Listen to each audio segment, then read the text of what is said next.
دھاندلی کے نتیجے میں قائم ہونے والی حکومت، چاہے وہ وفاق میں ہو چاہے وہ صوبوں میں ہو، عوام کے مسائل کے حل اور امن و امان کے قیام میں مکمل ناکام ہو چکی ہے۔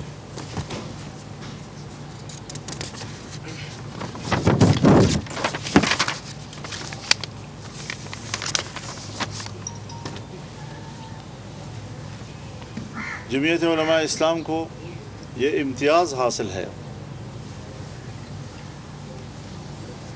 کہ ہم نے 2018 کے انتخابات کو دھاندلی زدہ قرار دیا اور نتائج تسلیم نہیں کیے۔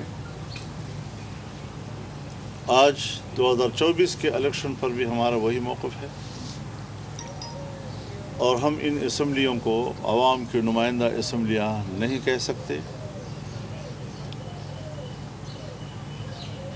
اس بات پر زور دے رہے ہیں ہم کہ قوم کو شفاف اور غیر جانبدار انتخابات کی ضرورت ہے۔